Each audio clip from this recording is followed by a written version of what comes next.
Yep. Eric, what are you doing in your biweeklies? The only thing I have to talk about is that I played around with Cosmic.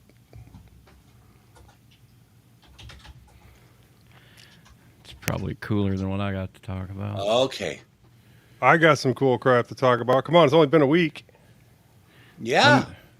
Can I get these uploaded to the website? It's been like 4 Moss? weeks for Bill, 6 weeks for Bill. No, and in our ahead, intersection, what are we talking about? DRM. DRM and some of the digital media and how easy it is for it to just go away. Yeah. Free discussion of DRM and digital media providers. Yeah, there you go.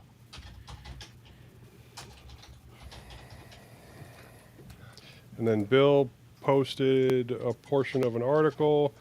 I did not go and look up the write-ups that I had seen on the stuff that Apple has done in the past, but I am sure that we can fling stuff out there. I mean, Just like any good chimpanzee or gorilla, just pick it up, roll it, and fling it. Exactly. Moss knows what I'm chuck talking it over the wall. That's what Redbox did. Those are called knee balls. All right, can I throw this up there then? Everybody ready? I'm good. Okay. Or did you want to do your intro part? The Bill. I'm Moss. And then you have ... Bill. Do you have something you want to throw in there? I thought I did have something on there. I put something in there. It says the show's too close together. I'm Joe. I'm definitely waiting to be here. I'm Moss. And then ... Bill. We need Bill. I did put. Somebody must have deleted it. No. It's a versioning issue. It's always a versioning issue. I put. Don't leave the virgins out of this. They don't have any effect on this group. They're there to be sacrificed, but only if they're of age. Well, I don't know. You're supposed to sacrifice the virginity, not the virgin. Exactly. Are there female Boss incels? knows. There probably are, aren't there? Wouldn't sure that be an outsell? I'm sure there are. You know, I've never thought about it until I think literally J.D. Vance calls them pathetic cat ladies. Yeah, childless cat right. ladies. I bet childless cat ladies are a lot happier than J.D. Vance right now. Hey, don't Okay, worry. Bill, I see. I figure come mid-February, he's going to be telling everybody that Trump is Hitler again.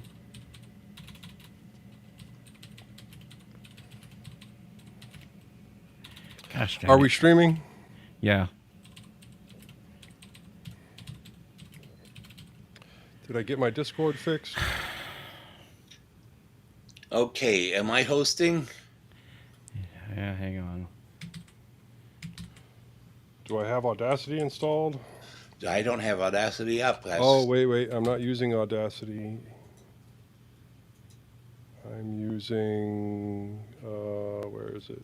Sound and video. They fixed Audacity on the flat pack. That I should talk about that maybe. I am not going to install that right now. Okay. Yeah, 363. They got. My oh my, what a healthy cough you have there. Mm-hmm. I have upper lung granulomas. People, the stuff tends. You made that fucking word up. I mean, did not. God. My Language, wife. we're streaming. Sorry, folks. When my wife was that within the first 30 seconds? Okay, I don't get to talk. All I'm right. sorry. I'm sorry, Moss. Go ahead. You can talk now. But when I told my wife about it, she thought I said gladiolas, and so my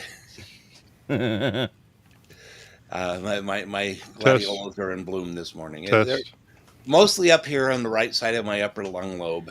Man, that cough sounded like it came from down in the legs. Test. No, it's all up here.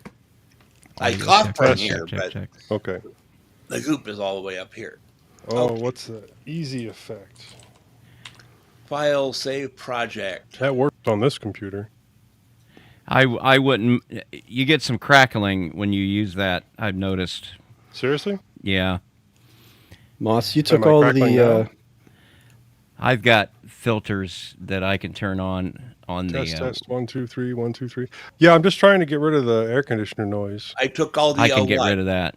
You took all the I'll ones you turn this wanted. off then. Okay. I'm pretty sure. Okay. Just checking.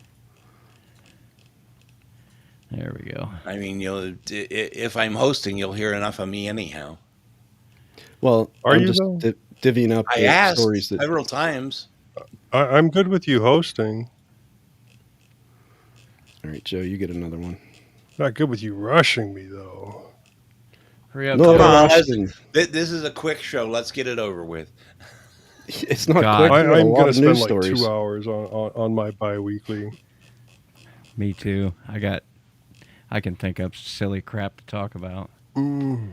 I'm just going to keep interrupting Bill and Eric during their bi-weekly and just randomly interjecting horrible things. God, I hope so. Majid's Either not that- here, so somebody's got to do it. I hope so. Is he not coming? No. Nope. That was all explained on Discord. Oh, like I was paying attention to that this week. It's been an Yeah, ugly week. clearly. You haven't seen me on Discord this week, have you? Not really. But then again, Bill was moaning about that just a few minutes ago. Nobody looks at their Discord anymore. Nobody gets their. that's why I like OTC. Just show up and talk whatever's on your mind. No notes. Talk Linux to me. Yep. You know what? The problem is I don't. seem to get So notifications. I had a headhunter after me about this job using this technology that I used for about 6 months, about a decade ago. Yeah. I don't know if you're familiar with ORCIP Dollar Universe. No. Basically, it's a scheduling tool. It's not even a difficult scheduling tool, but it's an alternative to AutoSys. And a lot of people, they will migrate from AutoSys to Dollar Universe. What I guess this company doesn't realize is that a lot of people will then turn around 6 months later and migrate from Dollar Universe to anything else. So he's just beating me to death trying to get me to contract with him, calling me every 15 minutes, sending me emails. And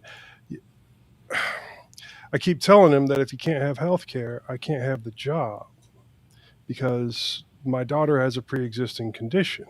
Uh-huh. And he just won't get this idea. And he's like, well, just bump up your hourly. And it's like, I would be paying through the nose for insurance. You were whining when I was saying $70 an hour. Now you want me to bump it up enough that I can afford insurance for 3 kids and my wife? Yeah. It's not going to happen. So $70 I had to block an him. hour. Is that a full-time job? Yeah, that's a 6 or probably a closer to 60-hour a week job where I only get paid for 40 hours a week. Yeah. That's what happens a lot with contracting in the tech field. Yeah. That would not be good enough for me. $70 an hour comes out to, what, $145,000 a year? Wow. I can never command that, but oh well. But you could, I don't know, the marketplace has got some insurance plans for about $500 a month.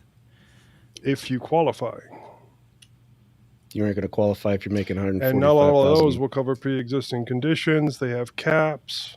Well, I told you my wife got kicked out of that because we don't make enough money to get the federal subsidy, and it'd be $800 a month just for her insurance. Can you guys hear me? Yes. Okay, just checking. You're a little dim. Okay. Well, Emma? no, his voice isn't dim. He is. Yeah, Let me- that's the case. That is true. He's redlining OBS. Oh, So sorry. no, you're fine. Okay, guys, are we getting ready to be ready? I think so. I got Let's get Audacity ready to up. be ready. Audacity time. Everyone. Yep. Yar. Okay. 3, 2, 1. Record. Okay, that didn't work. Let's That try didn't again. work. Edit. Undo. Record. There. 3, 2, 1, record.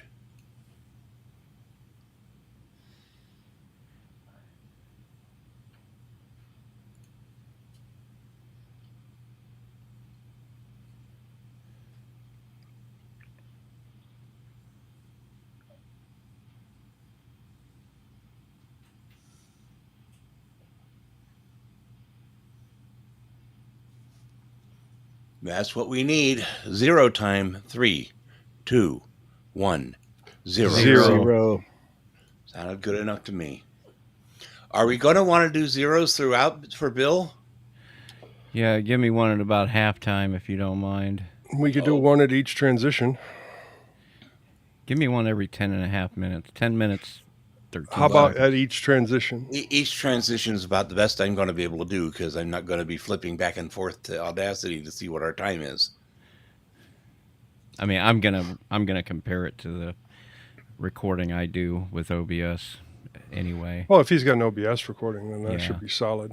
Are we ready to go? It's We better are. than a YouTube recording. Did anybody verify the YouTube? Says it's streaming. Yeah, but did anybody verify the YouTube? No, I'll take a look. go for Give it. me 1 second. The YouTubes. Says it's live. Yep, it looks good. Hail, hey, the gang's all here. Well, most of us, anyhow. I'm not all there, but I'm all here. Haha. Says 7 That makes watching. sense to me. Okay. Ready to go? Yeah. I heard one, yeah. Eric? Yep. Joe? 2 thumbs up. All right. Welcome to mintCast, the podcast by the Linux Mint community for all users of Linux. This is episode 446. This is episode 446.5, recorded on Sunday, September 15th, 2024. With the shows too close together, I'm Joe. Definitely wanted to be here. I'm Moss. Counting the minutes till next weekend, I'm Bill. And up in orbit, I'm Eric. First up in the news, Mint Monthly News, August 2024, Software Freedom Day, and a few other things that we didn't fill in. In security and privacy, Apple suddenly drops NSO group spyware lawsuit. Then in our wanderings, Bill flirts with Ladybird, Joe gets jiggy with his ports, Moss does something or other, Eric gets cosmic. In our innards section, we discuss DRM and digital media providers. And finally, the feedback and a couple of suggestions. Please remember, if you want to follow along with our discussions, the full show notes for this episode are linked in the show's description. In the news, take it away, Eric. Yes, sir. So for Mint Monthly News for August 2024, this is from the Mint blog via Londoner. We've got some server upgrades. The repository servers were upgraded. They're now able to serve packages at 10 gigabits per second, which is 10 times faster than before. Bottlenecks are no longer observed during large updates when packages such as Firefox or Chromium are updated concurrently. The upgrade path between Mint 21.3 and 22 was broken last week due to package conflicts introduced upstream in Ubuntu 24.04 on Samba and Linux or LibreOffice. When Debian Unstable was frozen to make the Ubuntu 24.04 package base, Debian was performing a large transition towards new T64 packages. T64 refers to the 64-bit time and the year 2038 problem, so that's when there could be the next date issue with computers. When the 2404 release was delayed, it addressed the XZ backdoor as all packages had to be recompiled. The package base was also in really bad shape, though. A week before it was due, the Mint devs couldn't even de-bootstrap it. I think that's what that word's supposed to be. Credits to Canonical. By the time 2404 was released, everything was stable. The transition to T64 wasn't finished, though, and so the path from 2204 to 2404 was delayed until 2404.1. This usually never happens. Post-release to the 2404 package base still needs to catch up with Debian to backport the rest of the T64 transition. Only then can the upgrade path be stable and open. This is really quite complex because the 2404 base is frozen and stable, but Debian unstable itself has moved on. The situation is being worked on and addressed upstream by Canonical. It's getting better and better, but regressions can pop in and break the upgrade path at any moment. Now, because the T64 situation was already a problem for the Mint 22 upgrade, it was addressed somehow in the upgrade tool. The 21.3 to 22 upgrade is able to transition towards T64 packages, even when the packaging doesn't handle the transition. What it can't do, though, is get past actual dependency conflicts. The Mint team has been retesting the upgrade path 3 times since the last blog post. They considered closing it. The situation with LibreOffice and Samba is now behind us. The upgrade path, as we speak, is functional. As always, and now more than ever, though, they'd like to insist on performing system snapshots and data backups prior to any upgrade. Default Cinnamon theme outside of Linux Mint, Cinnamon looks pretty ugly. In our distribution, the focus is on Mint Y, which is the default theme. The default Cinnamon theme is maintained for troubleshooting purposes and rarely gets attention from theme artists. Ideally, it is the responsibility of the distributions to make things look good. In practice, many do not maintain their own themes, focus on other desktops, or insist on using default settings. To address this problem, Cinnamon 6.4 will ship with a much improved default theme. Maintaining better apt libraries and utilities. One of the big projects for Mint 22.1 is to review the apt dependencies to clean up, rationalize, and modernize the tools and libraries we rely on. Apt isn't just a command line utility, it's a huge collection of tools and utilities. Think of Aptitude, Synaptic, GDebi, AptURL. It's also a set of libraries such as AppDaemon or PackageKit, which allows many of the software applications we maintain to perform package management. Many of our applications in Mint use these libraries: the Mate menu, the Cinnamon menu, the driver menu, the driver manager, software sources, update manager, welcome screen, reports manager, locale and input method configuration tools, backup tool, and so on. Some of these app tools and libraries were written more than a decade ago and are no longer maintained upstream. Linux Mint, Ubuntu, and Debian have been patching them throughout the years so that they still work, but their design, their translations, the features they provide are stuck in the past. Every Mint release is a reminder of this and a list of long-lasting paper cuts, which the team is unable to address. Because these utilities and libraries are very popular and important, the team decided to simplify how they are used to maintain them. Going forward, they want perfect translations, no more paper cuts, and if something needed is missing, they'll just implement it. GDebi and AptURL were merged into a single utility application called Captain, because that's descriptive. AppDaemon and Mint Common AppDaemon were merged into a library called AptKit. All the tools which previously used AppDaemon, Synaptic, or AptURL will now use AptKit and Captain. The tools which use PackageKit don't necessarily need to transition away from it. PackageKit is actively maintained. It doesn't provide a set of GTK3 widgets or translations like AptKit does, but these tools don't need them. All in all, this is a lot of work, and you as a user won't really see much difference on your desktop. The paper cuts are gone through, and if you find new ones, this time we'll be able to fix them. LMDE 5 end of life. So LMDE 5 Elise, or LMDE 5, LMDE 5 Elsie reached end of life and is no longer maintained. The repositories will continue to work for a while, but this release will no longer receive updates. If you are using LMDE 5, please visit the following link to upgrade to LMDE 6, and there is a link in the show notes. Lastly, in July, a total of $16,029 was raised thanks to the generous contributions of 582 donors. In addition, Linux Mint is proudly supported by 1,318 patrons for a sum of $3,597 per month. The only thing I want to push back on is this opinion that Cinnamon looks kind of bad outside of Mint, because, I mean, like most desktops, if you don't put a decent theme on it, it's going to look like crap. And Cinnamon is no exception to that. Well, think of Plasma, think of GNOME. Like, they have the defaults, and the defaults are sane.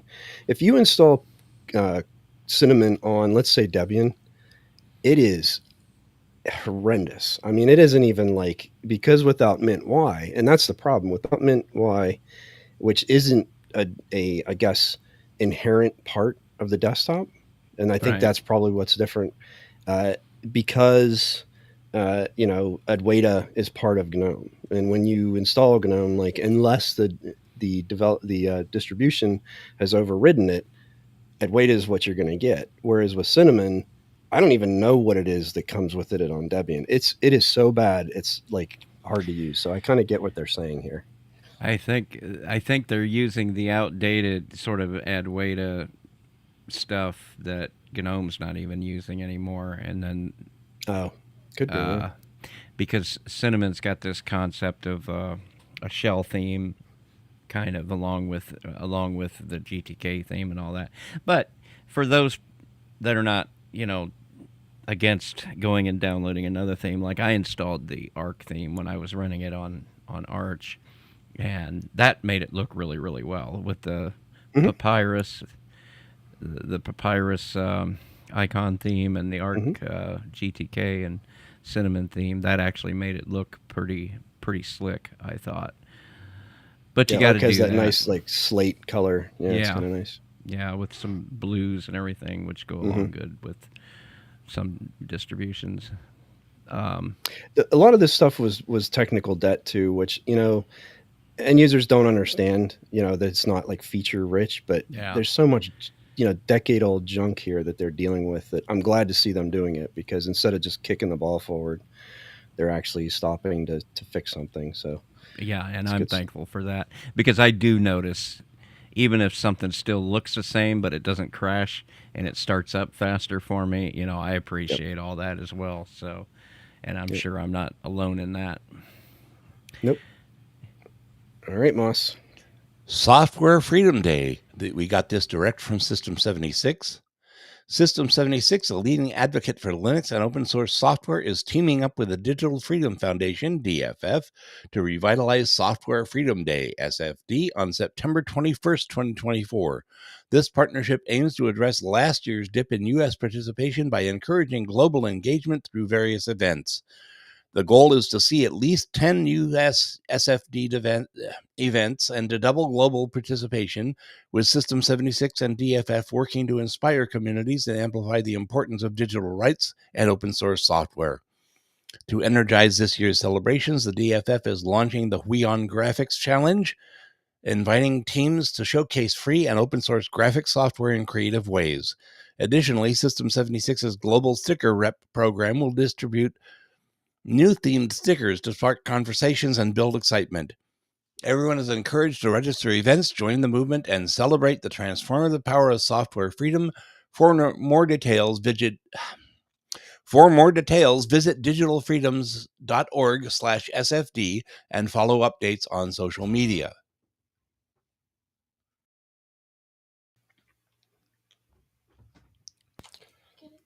Okay, well, if there's nothing else for that. We literally got that not from Carl, but from Ronnie at this other thing I do, Full Circle Magazine. That's right. But he wanted it spread around as much as possible, so we gave him a twofer. Cool.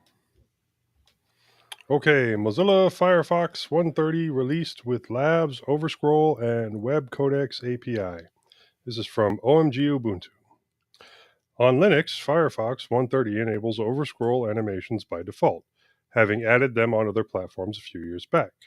This is a familiar visual effect from mobile systems. When you try to scroll beyond the edge of the content, an elastic animation indicates nuh-uh. Now, lest anyone end up confused, these new, on Linux, Firefox overscroll animations only play if you're using a touchpad trackpad to overscroll. You don't see the effect when you're using a mouse or a scroll wheel. Language fan? You may be interested to hear Firefox 130 now lets you select a portion of text within a full page after it's been translated so you can translate it to another language. Confused? Translate whole page first, then select some text to retranslate that portion. And from the writer, for me, the best change in Firefox 130 is Firefox Labs. This new section in settings makes it easy to opt in to try out experimental features in development for future releases. If you've used Firefox nightly builds, you may be familiar with this page. A handful of experiments are offered in this release, including the handy auto-open picture-in-picture option that he wrote about recently and the ability to access an AI chatbot of your choice from a sidebar, or selecting text and clicking the sparkle emoji. You may recall hearing about this feature before as the first shoots towards the goal sprung up in Firefox 123 earlier this year. The Web Codecs API gives websites, services, apps, low-level access to audio and video encoders and decoders if needed for better performance. Mozilla also says it has fixed the issue with the copy and paste context menu actions sometimes not appearing when they should. This fix may also be backported to ESR in a future point release. Naturally, there's more to this release than just the hand-picked highlights above. Bugs got squashed, UI kinks ironed out, performance improved, and web compatibility bolstered. Read through the developer changelog for more details. To benefit from all of the changes mentioned above, you'll need to update to Firefox 130. Depending on your OS or installation method, this may be automatic, or you may need to wait for Package Manager to distribute the update to you.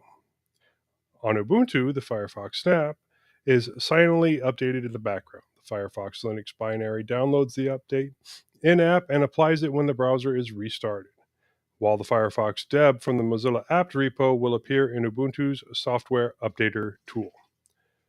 Otherwise, download Mozilla Firefox from the official website, which provides installers for macOS and Windows, binaries for Linux, including ARM, and links to the setup docs for the official Mozilla apt repo should you want a Firefox deb. And always remember, if you want to pick the articles you read, get here early and do it. Don't you just love getting your news from blog posts? Yeah. I mean, it's interesting information, and I just, wanted to mention that. Yeah. That was their opinion, not mine. Yeah. And it's difficult. It's not always obvious and easy to point it out as you're reading it. That, this is actually somebody else's opinion, sometimes. So We don't have any opinions. I've got one or two. Well, Archbang calls it quits. This is from the Archbang blog by Mr. Green, who I assume is what the dev goes by. He says, today is my 60th birthday. Have decided that after 10 years of working on Archbang, it is time to call it a day. What I wanted to achieve was a simple, easy way to try out Arch Linux and maybe even allow someone to install Arch. Like to think that Archbang led the way to allow other Arch-based distros to be created. Come a long way from first installing Arch 20 years ago to running a popular OpenBox-based distro. Always thought of Archbang as a hobby, and I enjoy challenges and solving problems. What happens next? I will keep the blog up and running as long as I can. ISOs will no longer be updated weekly anymore. Source files I will leave up on GitLab, but I do feel that ab install is getting old. Arch install can do so much more and is fully maintained. If it could install without a network connection, it would be a real winner. To all my friends, users, and supporters of the years, I wish to thank you and wish you well for the future. Not so much of an ending, but maybe the start of something new. Stay safe, and a smiley face. I wonder if he'll hand it off to someone that's willing. If he finds someone that's willing, he may. Or it may be too close to his heart. These projects, I think, are... I've always kind of liked these Archbang. I liked Crunchbang. I'm not 100% sure I understand the demise of these projects, other than maybe the original creator just didn't want to pass it on. No, I think it shows you how much one person does. Honestly, if it's open source, then someone could do a pull and and Well, yeah, make it someone their own could if have they been really wanted to fork it at the end. right, and someone could have been helping all along and made it But into a if bigger there's project, but they didn't. But then it wouldn't be Archbang anymore. It would be like Bunsen Labs Arch Edition or something. I mean, as is the case that's with the joys of forking. It gets a Yeah. little rename. it's. Yeah. But yeah, I installed it some years back, and he's right. It was an easy way in a time before Arch install. It was an easy way to get Arch up and running with the open box. The whole, the same concept as Crunch Bang. For those of you that never heard of it, it's basically Arch with open box as the whole environment with some other little bits and bobs installed on top of it to make it a usable Super desktop. easy to install. Yeah. And I think it had, just like Crunch Bang, it had like the conky thing going on the desktop and it made it kind of slick too, I always liked those kind of things. But now we're living in a time of Wayland and Pipewire and all these things that I don't think OpenBox runs on Wayland. I'm not sure. But for those people, and they do exist, that don't care about those things, then it's still a good option. Anyway, upgrades to Ubuntu 22.04 LTS paused, and supposedly this has been updated to now resolved. And this is also from OMG Ubuntu, so yeah. Last week, the first point release of Ubuntu 24.04 LTS arrived, and upgrades from from Ubuntu 22.04 LTS to the newest one officially enabled. The bugs in question were resolved September 9th, and direct upgrades re-enabled. If you want to upgrade from 22.04 LTS to 24.04 LTS, you're now good to go. However, those upgrades didn't go smoothly for everyone who tried, be it on Ubuntu Server or Ubuntu Desktop. To prevent further headaches, Canonical has decided to pause upgrades to Ubuntu 24.04 LTS from Ubuntu 22.04 LTS while its developers work out the kinks. Yesterday, the Noble release got edited out of the meta release LTS file, which Ubuntu systems check to detect new versions, preventing users from upgrading to Ubuntu 24.04.1 LTS through officially supported methods. Folks attempting to upgrade but suddenly finding they couldn't were left wondering why. Moss, you keep blocking my... Of course, issues ought to be expected in any major OS upgrade, especially for LTS to LTS transitions, as upgrading an extensive foundational stack that's 2 years old is far from trivial. Even the most attentive testing prior to release won't uncover every edge case calamity in time. Plus, this isn't the first time Noble upgrades have caused issues. When Ubuntu 24.04 LTS was released in April, users on Ubuntu 23.10 were able to upgrade, but later advised not to due to critical bugs unrelated to this one. Developers are now working to resolve the issue, causing LT to LTS upgrades to fail for some users. But until those fixes are ready, upgrades will remain paused. Upgrades to Ubuntu 24.04 LTS from 22.04 will be re-enabled once everything is out, in place, and deemed stable enough. Still, once those upgrades are re-enabled,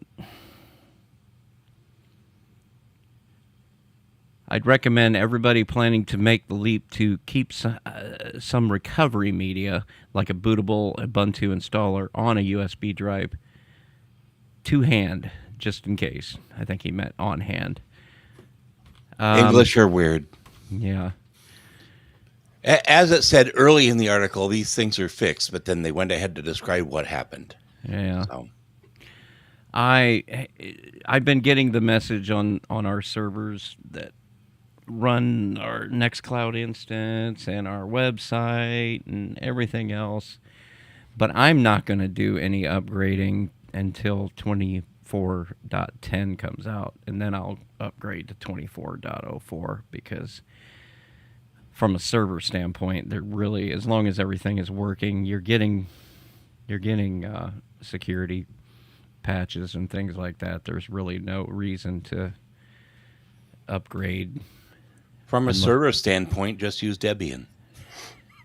I mean, there are some reasons why using Ubuntu, for starters, the in-kernel ZFS support is far better, and that's what basically all of our data is sitting on, is ZFS mirrors. So, And whose fault is that? well, it's the best thing out there. I mean, there's no denying it, and I've tried all of them. So it is a good reason, and it's not the only reason. It's probably one of the biggest ones. But Piss Linux off and use bcachefs.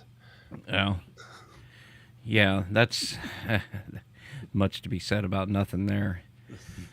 I've not tried bcachefs. I'll admit. I've tried all of them except for that, I guess I should say, ButterFS. And I don't have anything against ButterFS. In fact, all of the root file systems on these machines are sitting on ButterFS. I just don't. I don't know. I just don't. Not sure I trust it well enough with all of the real important data. Maybe I shouldn't be that way, but I've been hearing too much of the bad news for too many years. But yeah, updating on the desktop side, I feel like people have more of a there's more temptation to jump on the next newest thing, even if you are on the LTS, you know. But these problems seem to be. I've heard a lot of people having these problems, but I'm glad they got them fixed. Anyway, Eric. Yeah. So we have a callback to a previous statement about the cinnamon theme that Bill and I were talking about. So Linux Mint T's improved default cinnamon theme. This is from OMG Ubuntu. The cinnamon desktop environment looks pretty nice on Linux Mint, but if you install it on other distributions, it doesn't look as good. But that's about to change. In his latest monthly mail shot, distro lead Clement Lafarbe says that ugly default cinnamon theme, which is maintained for troubleshooting and testing. Okay, so it is a default cinnamon theme. It's just very ugly. It's not the theme Linux Mint itself sets as default, will be much improved in Cinnamon 6.4. In our distribution, the focus is on Mint-Y. The cinnamon theme rarely gets attention from theme artists, he says. Ideally, it is the responsibility of the distributions to make things look good. In practice, many do not maintain their own themes, focus on other desktops, or insist on using default settings. The plethora of third-party cinnamon themes show just how attractive this desktop can look, so offering a better-looking vanilla theme will make a better impression with those installing Cinnamon Desktop on other distros. That's not the only thing changing either. The Linux Mint plan to clean up, rationalize, and modernize the tools and libraries it relies on, with an initial focus on simplifying apps, which is not a single thing but made up of a myriad of tools and libraries, some of which are decades old and no longer maintained. Patching has been the go-to solution, but Mint's come to the conclusion their design, translation, and features that they provide are stuck in the past. Every Mint release is a reminder of this, and a long-lasting paper cuts which we're unable to address. Pruning the packages used by the underlying package manager means a handful of common tools in Linux Mint will, in future updates, be removed or replaced, depending on what's needed. Captain is the new unified tool for Linux Mint that replaces GW and apt-URL. GW is a standalone GUI installer for deb packages, and while it works just fine, is no longer actively maintained. Meanwhile, apt-URL is a canonical creation from the days of the Ubuntu Software Center to handle apt URL links, such as click this, like a button that might say click this. AppKit is Linux Mint's new library that combines the functionality of AppDaemon and Mint Common-AppDaemon into a single package. Anything in Linux Mint which currently relies on AppDaemon, Synaptic, AppDRL, at all will transition to using AppKit and Captain going forward. Users won't see much difference on their desktop, Mint say, but this paper cuts and other issues inherent in the old version will be resolved. And should new bugs crop up in its homegrown replacements, it will be able to fix the cause, not just patch it. Linux Mint 22.1 will be the next release of this Ubuntu-based Linux distribution, expected for release toward the end of the year. Linux Mint 22 released earlier this year and based on Ubuntu 24.04 LTS is the newest stable version. mintCast commenters on Discord feel OMG Ubuntu got a lot wrong. Is that the case? What on Discord did people say? I have not seen any of that, but Well, the main thing they got wrong was the version number of Cinnamon, and that got fixed by Londoner earlier on. So yeah. Okay. Yeah, thanks to Londoner once again. All right. Well, thank you, Londoner. I've often thought, like that default Cinnamon theme they were talking about. I've thought about that the same way I think about the Graybird thing on XFCE. It's there to give me a graphical environment to go and install a better theme, basically, and that's kind of it, you know. The GDebi, I've often thought that anybody installing deb packages that they download, I don't know, I suppose it's easier just double click on it and install, but I've often thought that using a graphical tool for those kind of things was kind of strange because I wanted to be able to see what was happening. Excuse me. Yeah, but that's very... Go ahead. Well, GDebi's got this weird behavior. Was it GDebi or the Mint thing? It had this weird behavior where it would install the package, but then when it was done, it would say, this package is already installed. And I can see how that would be confusing. It basically just means that it's done, but it doesn't seem to know that it installed the package. It thinks that you're trying to install something that's already installed, or it doesn't know the difference between the package being done, like you've just installed it, the difference between that and trying to install it again. I've often thought, man, that might be confusing to the kind of person that would rely on a piece of software like this. I always just blew right past that. It didn't bother me. Told me that it got it installed correctly, and I don't need to do it again. I mean, if you're used to seeing it, that's one thing, you know.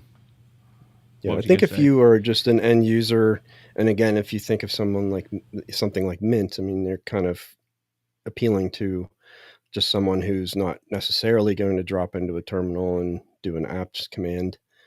If you don't have something that is a default handler for a .deb file, it just tells you, do you want to open it with an archive manager, which, doesn't really give you anything. So you have GDebi on Ubuntu and Eddy on Debian, and Eddy does the same exact thing. And both of them just give you a graphical way to essentially just run the apps commands, underneath of it. And they're not perfect, but it at least, because if I don't really know what I'm doing and I'm just saying, okay, I want this piece of software, I don't know, I go to a website and it gives me an option for Ubuntu based, system, and I don't know or care that it's a .deb file, but I download that file and then I double click on it and there's no GDebi or Eddy or whatever available, and it either doesn't do anything or it tells me open with archive manager, like, what the hell am I going to do at that point? So I don't disagree with you that I personally would rather see it. And especially if there's any kind of a conflict or a dependency issue or something, being on the command line gives you the ability to see that more clearly and resolve it. But from a, non-technical standpoint, you got to have something there to catch.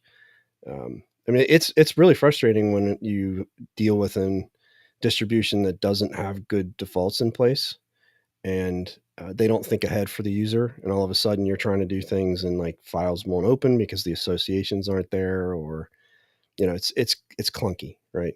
So I think having it is important. I mean, really, ideally, it should open, and that's what apt_url did. Was it should open in the software center, right? That's kind of what you'd want it to do instead of a utility. But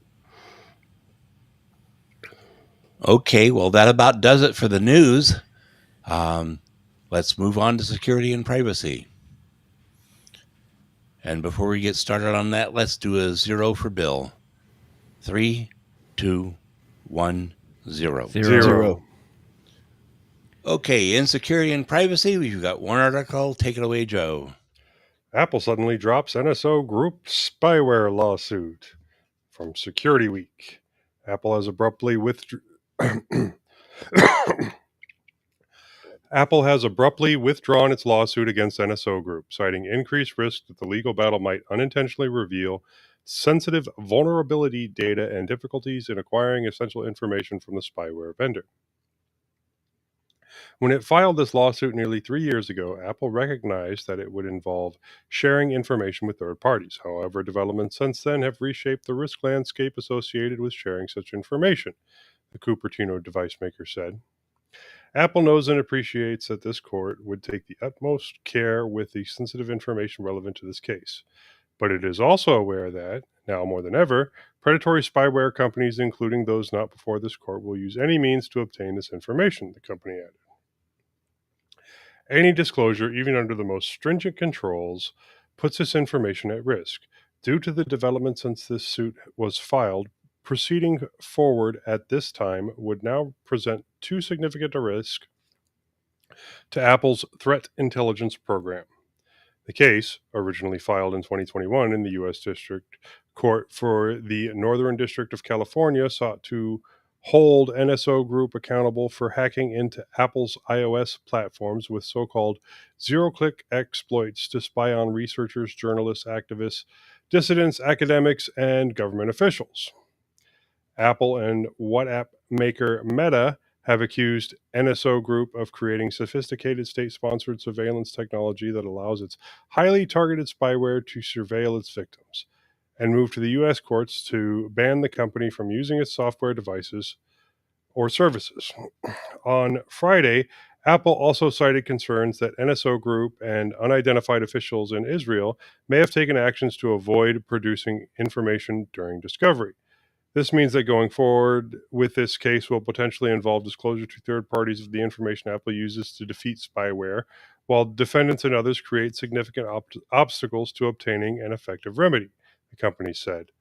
Apple also pointed to shifting dynamics in the commercial spyware industry and cautioned that even a legal victory might have limited impact on the broader surveillance software landscape.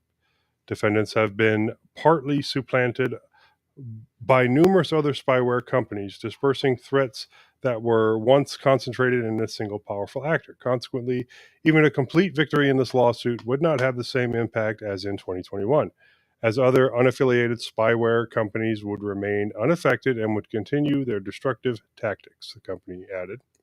Meta-owned WhatsApp has also sued NSO Group, accusing the controversial company of using its messaging service to conduct cyber espionage on journalists, human rights activists, and others. So Cool. Apple says, yes, we're vulnerable, but we don't want to show that we're vulnerable. So we're not going to either fix our vulnerabilities or point them out because, That's security not by obscurity. Yeah, Apple's not one for doing their laundry in public. That's for sure.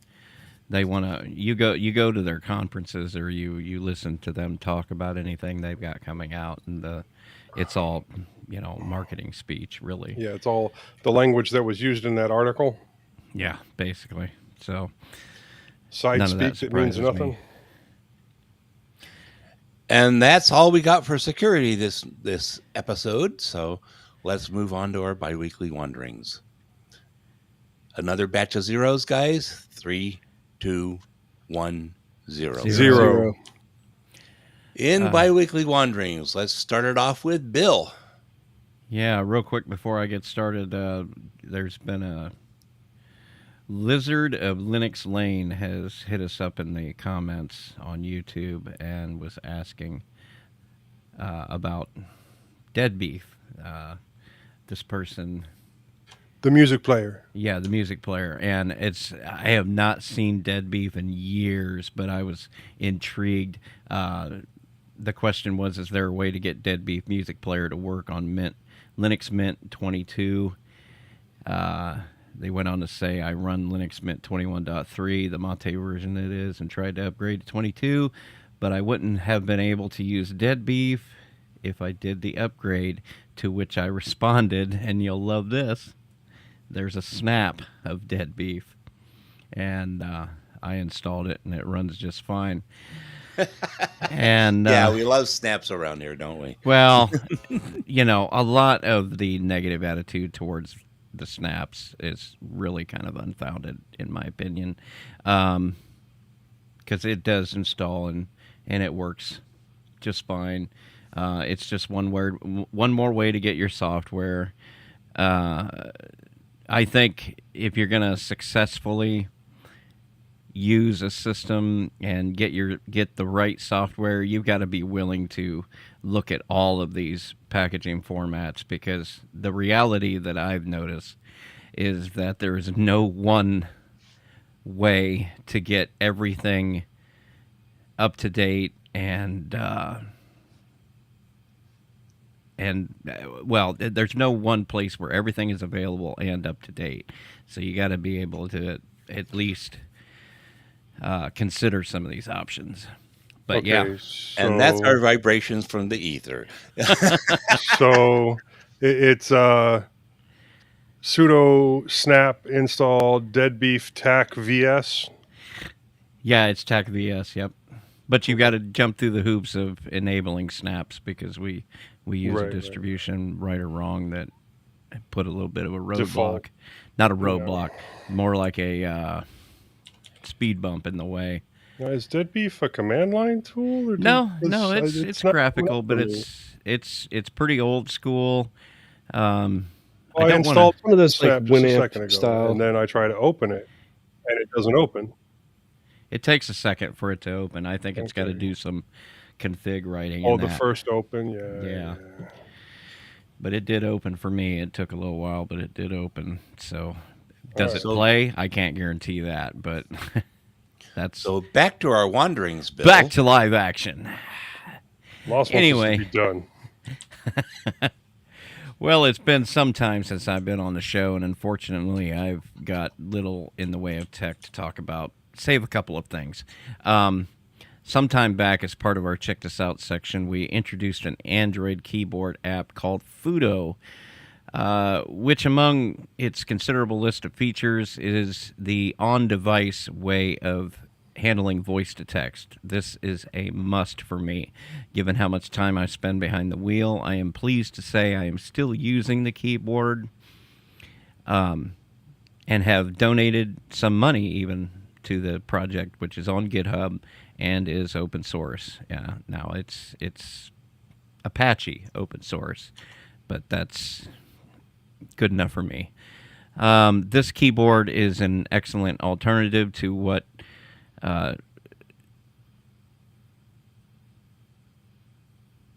whatever built-in thing your device comes with, and lacks the cloud-based data harvesting of Gboard. For some time, I was using an F-Droid installed keyboard called Florisboard, but that project seems to have stagnated for some time now. The thing I liked about it was that it looked and behaved like Gboard, which, leaving the Google hate aside, is an excellent keyboard. The biggest problem with Florisboard was that the voice button just basically executed the Samsung, on my device, the Samsung voice to text thing, and there seemed to be no way to switch it out. Both the Samsung keyboard and the voice texting functionality are, in my opinion, pretty much garbage. If you haven't already, go check out Fudo. It's in whatever app store your device uses. I'm going to interject right there because I also use Fudo. I installed it when Majid suggested it. Yeah. I will say that the voice functionality is pretty good, but the slider functionality, which I have to switch back and forth because in the office, I'm not going to talk at my phone to send text messages. The slider functionality sucks. Slider, what do you mean? Like when you're sliding around the keyboard to type a word instead of typing each That's individual called letter. Gestures? Swipe, Swipes. gesture, whatever you want to call it. I don't use that. It so. sucks. You're never probably gets the word right. If that is your priority, then your G boards and stuff like that is probably still going to be. I switch back and forth. Yeah. If only I would be satisfied, honestly, because you can install the Fudo voice to text thing without the keyboard, or you can install them both. And from what I understand, it adds a little bit more reliability to it. I'm not sure about that, but I'd be satisfied almost to be able to just switch out the voice engine, yeah, the engine that you use for voice to text. Yeah. And if you literally chose your keyboard every single time you started a conversation, you could do that. But if you were just going to open up your keyboard and hit the microphone button, then you're stuck with whatever that app uses. And, that's the reality of it. But yeah, I've been using it and have loved it. The swiping, yeah, that's always going to be... That kind of thing seems like it's always going to be backed by some big entity of some sort, whether it's a company or somebody that can put real development hours into that. On another note, one thing I'm excited to talk about is a new browser, which is on GitHub, and it's what I consider in a pre-alpha stage. You have to go to the Git repo and build it yourself, but I'm happy to say that the name of the new browser is Ladybird. I've been hearing about this project on other shows, and it's a browser that it was started by the lead dev of the Serenity OS project, which is another to say it's impressive is an understatement, because this guy, it's a long story, but it was part of like a journey to self-healing. He decided to sit down and write an operating system complete with all of the tools that go along with it. And as crazy as that is, he also started building a browser at the same time. The operating system has taken on kind of a life of its own, and lots of other people have sort of joined in, and it kind of went on, not without him, but kind of got out of his control, and he decided to focus his attention on Ladybird, and he's got several people helping him out with that too. But this Ladybird's goal is to be a truly open, free software, not encumbered by any sort of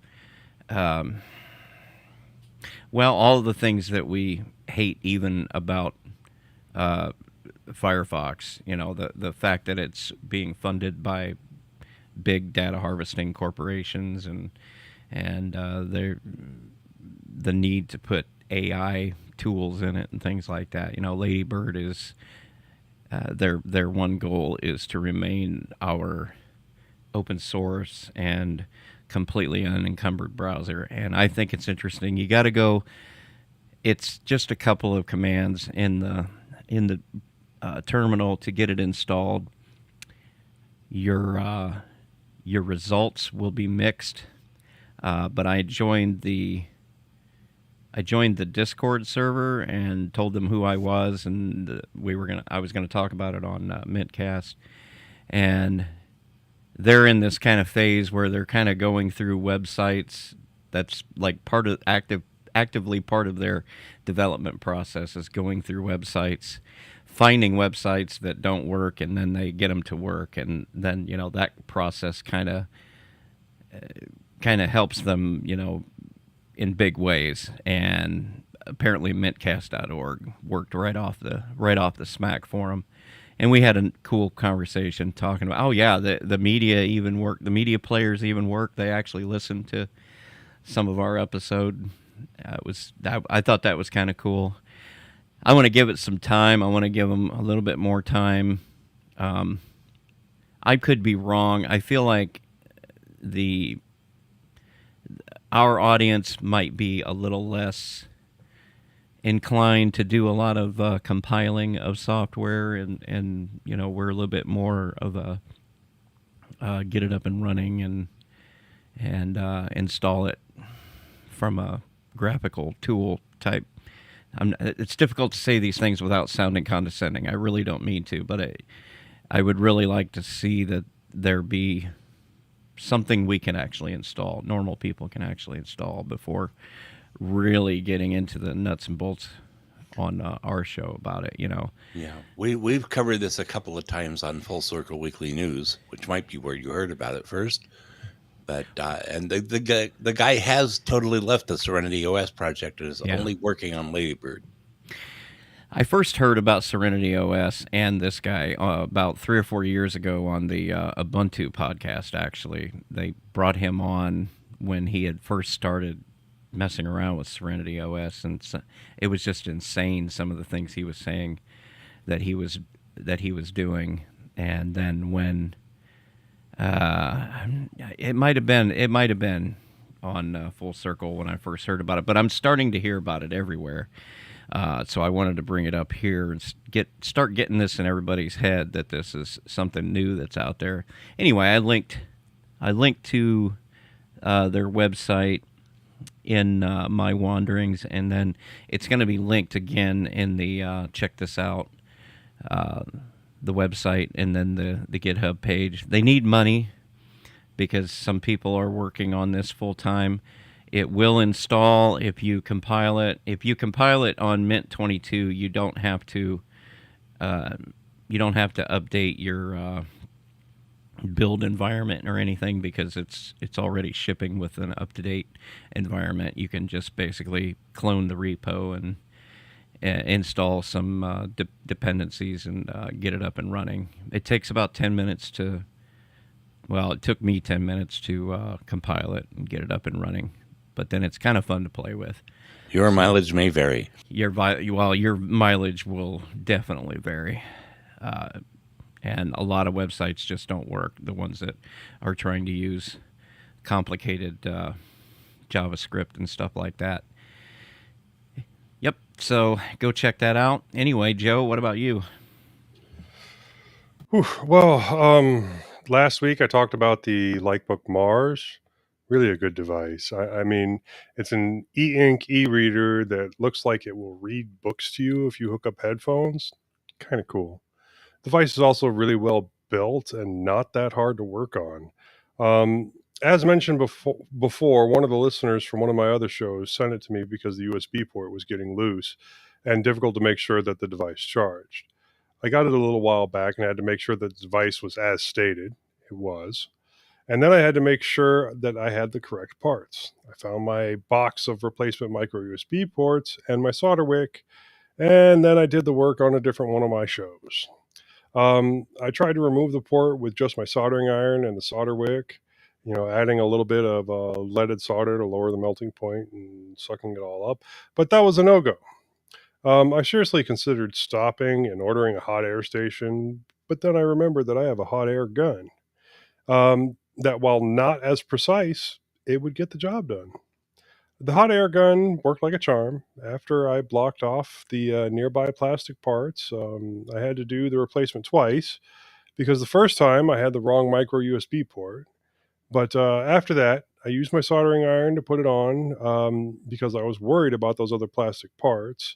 I would have had to flip it upside down to properly use the hot air gun, and the coin that I was using to block the heat from the plastic parts wouldn't have stayed. But yeah, solid port, and it charges super easy now. sticks right in there just like it's supposed to. Still won't connect to a Linux computer though. Not sure if it is because of my soldering or something to do with the device itself. You can still load books on it with a built-in web server though. Also, I'm going to say it was definitely not my prettiest port replacement ever, but it definitely does the job. Now then, moving on. I had a problem with the grips on a couple of my weight handles getting too compressed and no longer being comfortable to use without pinching my hands. They were made out of some type of like silicone or something, and as you tighten them down, they just got more compressed. I mean, these things are like 15 years old or something like that. I removed the old grips to see what was underneath, and the thing is just like one long screw. So off to Thingiverse I go, and I find a couple of designs. I found one that would work, but it wasn't quite what I wanted, so I pulled that and another STL that had the threading that I wanted, and after extending the screw by cutting it and lining it up at the higher height, and then lining that up with the handle after filling in the core, I was able to turn the screw into a void and merge it all together. The print, I did print that and I tested it, but the tolerances were way too tight. I may need to up the void by 2 or 3% and see how it works. I'll make a shorter test copy next time, so I'm not printing for like the full 3 hours. But in the meantime, the original STL, I printed off 2 of those, and they do work actually pretty good. So they're on there for now, but I still want to test out the other design just because, I like being thorough, and I'd prefer it to work the way that I want it to. But it will work well enough for now. One other thing that I did not like was how smooth the print came out. I mean, it looked fabulous. But I have my concerns about, when my hands start to sweat, if I'll be able to grip it properly. So I've gone back to the design and I've put small voids, small circular voids all around the device in a specific pattern that shouldn't be any trouble to print, but should provide a little bit of texture for if my hands get sweaty. Now,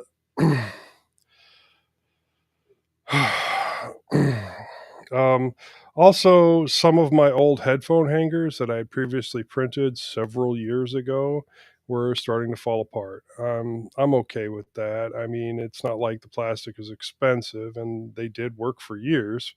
So I found another design and I printed it and decided that it was too small, scaled it up, and printed it again. I'm happy with the result. And I think that with the changes that I have made with how I use walls and infill, that these may last even longer. And I still think 5-6 years is a pretty good run for something like that that's clamped onto something else being made out of PLA.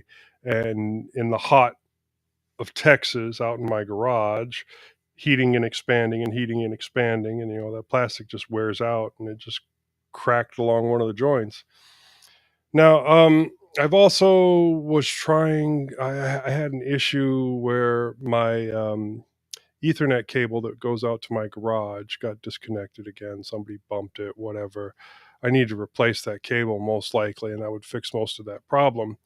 But it got me to thinking about backup solutions for that.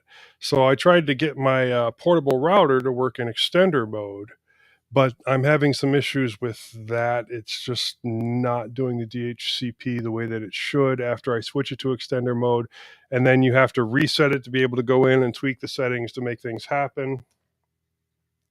So it's Turn off MAC address randomization. yeah. Well, it shouldn't be touching MAC addresses. It shouldn't be touching DHCP. It should just be taking in the signal from the router inside and then rebroadcasting it on one frequency, and then also allowing the LAN ports to pass through to the Wi-Fi. And I also think that will increase my speeds because, I've tested and I get much faster speeds on Wi-Fi in there if I'm connected to one of the inside networks. Another thing there, I've also been playing around and I got tethering to work at full speed using PDA-net and some configuration settings on my computer. So I'll probably report more on that next time when I take my little mini computer and get it all set up on there. That way I can show that, some portable routing setups again. So anyways, moving on. Jackie decided that we needed a new dog to help keep her and the kids company. The first one was going to be a German Shepherd that was being fostered by a local family, but that fell through. I mean, the person basically didn't say anything to us, just blocked us on Facebook, never talked to us again. So we ended up going to the animal shelter and getting an Australian sheepdog. Um, I did want a smaller dog, and a German Shepherd is not a smaller dog anyway. But the Australian Sheepdog is smaller and should be good considering the area that we live in and how hot it gets. I definitely did not want a husky or anything with like the 2 layers of fur, because that just wouldn't be fair to that dog. Now, he's a very friendly puppy named Osiris, and he may make an occasional appearance on the show. Right now, he's taking a little bit of a nap. And that's really all that's been going on for me. Moss? Well, I got another couple of days of work at the high school, nothing major. I received an email from Pine 64 on the 13th that they received my watch intact and will send a new one to me, quote, next week, end quote. Then I received another on the 14th, late in the day, that said it has been sent and gave me a tracking number saying it should take from 10 days to 6 weeks to arrive. So I will have a Pine time again, folks. That's pretty good. Especially considering it was already out of warranty. And Yeah. I think that they may have noticed my footnotes on my emails saying all the podcasts I'm doing. And that might have said, well, gee, maybe we could get a little bit of positive reinforcement from the community if we do something. Or maybe they're just good guys that, wanted to do the right thing. Might be a little Well, bit that's what we've thought them to be all along. And Yeah. we do talk about Pine 64 quite a bit on this show for just that reason. So But if we they can would have confirm. screwed Moss over, they'd have been dead to me. Oh, yeah. No, you've confirmed that they are good people. If they'd have screwed me over, I just wouldn't have a Pine time. That's all. Yeah. My wife would not have been able to, would not approve me getting another watch just to have another watch. Anyhow, speaking of my wife, we went to see Deadpool and Wolverine. Not sure how well it held together, but large parts of it were fun. I'm not certain, but I think the first two were better. They were at least more coherent. Maybe I was just incoherent. Who knows? One person on my Mastodon feed watched The Adventures of Buckaroo Banzai for the first time and got really excited. I helped her find some background material to find out what they all went through to make that movie. And it's an incredible movie and an incredible story. And anyone that hasn't seen it needs to, and anyone that hasn't read about it needs to do that. Wikipedia has a pretty good article on it. And I'm still trying to get to book 4 of Ken McConnell's series. I have my Pine tab working, supposedly. It's on Arch now, so I should be able to get to that. And that's about all I got, because it's been a short week. So what about you, Mr. Eric? So you're right. And when I realized Bill had asked me, hey, are you going to participate in the show? I was like, wait a minute, didn't we just do this last week? So even though you guys get a show every week, we actually only record twice a month. So it kind of threw me off a little. And I've had a loose grip on reality anyway, because COVID is still kicking my butt coming into my 4th week here. And so I haven't been doing very much, but I did do something interesting this week. I decided to try the alpha release of System 76 Cosmic Desktop, which I had already tried in a virtual machine, but I wanted to see, could I actually use it, right? Because that would be the test of any desktop environment. Is it really usable the way it is out of the box?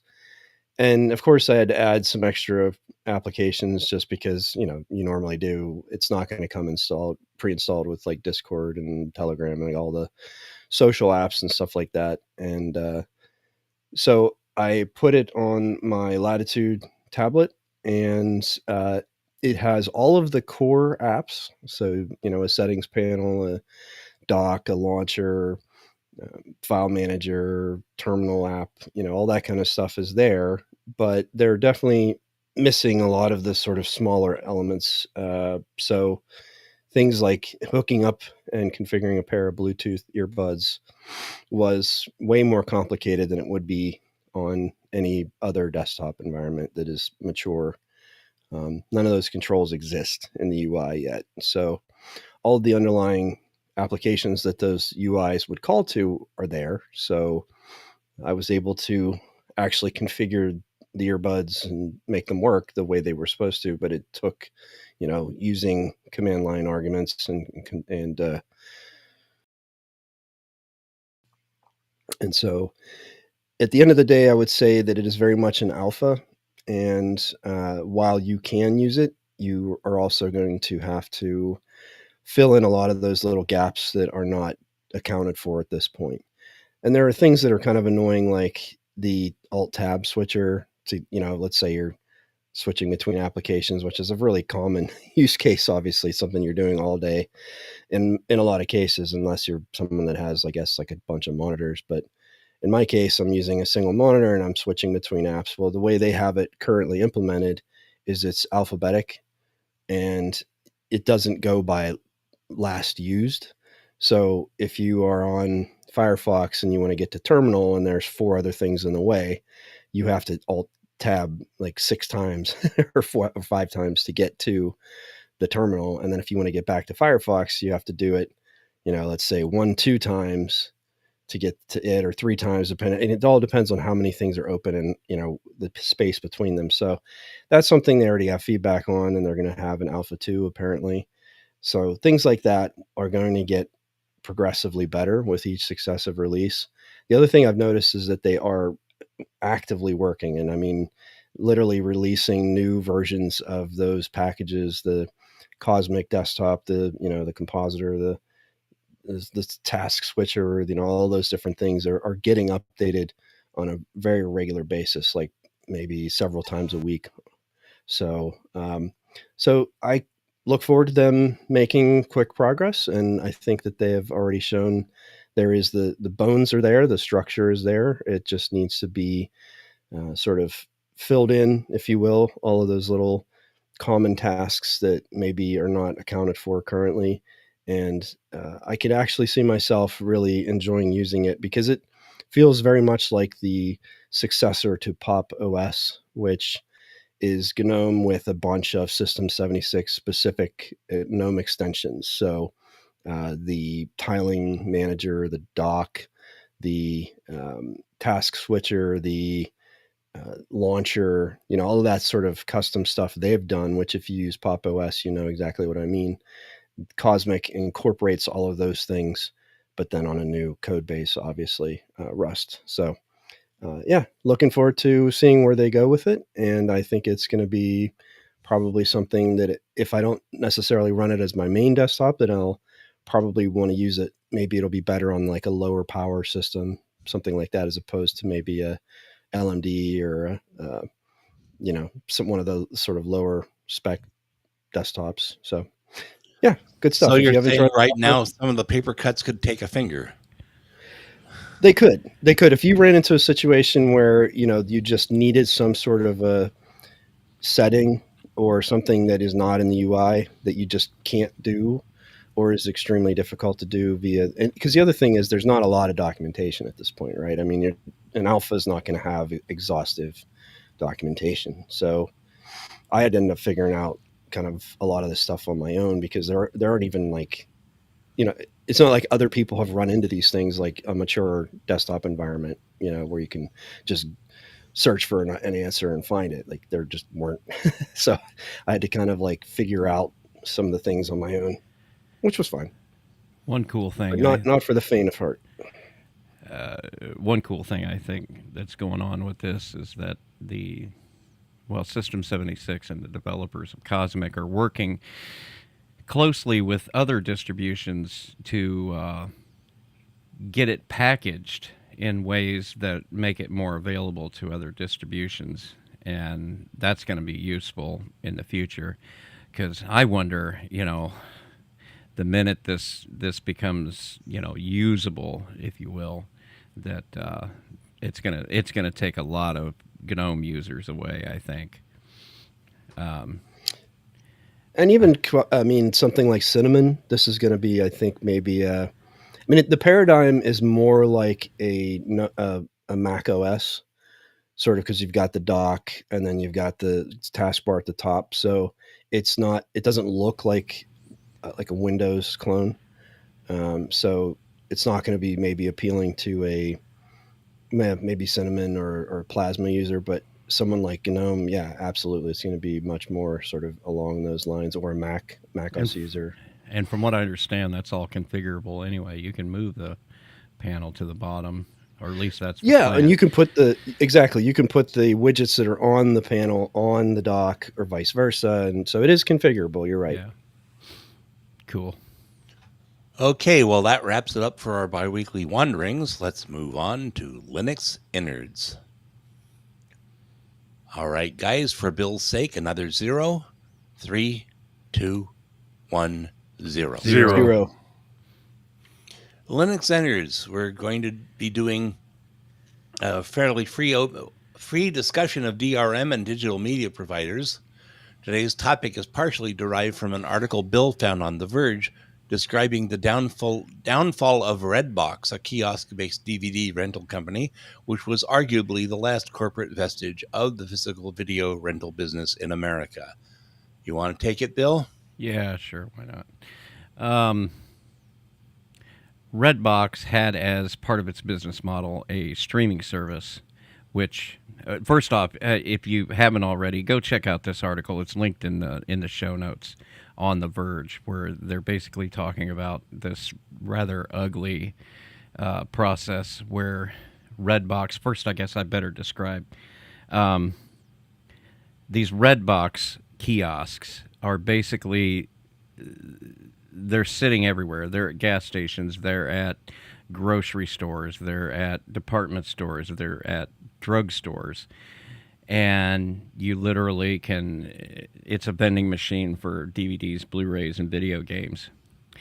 But over the last couple of years, the functionality of these things has fallen off, and some of them are even unplugged and not working anymore, and some of them are rusting out, and the company has no resources whatsoever to take them away.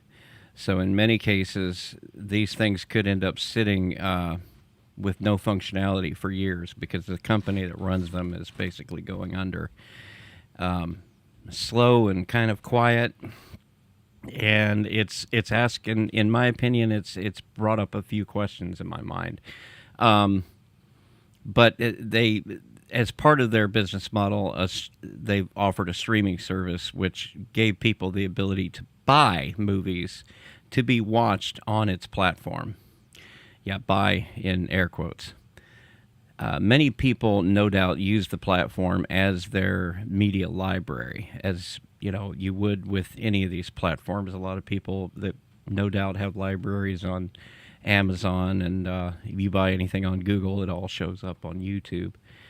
But in the case of Redbox, now those people have no access to the content that they paid for. And as of today, their website, which is linked here in the notes, is throwing an error referencing a system clock error.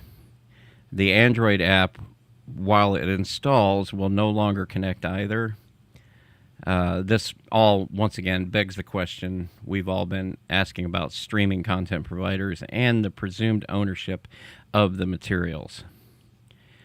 Again, links to both the Verge article and the Redbox's website are in the show notes. So the question, does the reality of digital rights make a good argument for having physical copies of the material you want on-demand access to? And in my opinion, is it almost...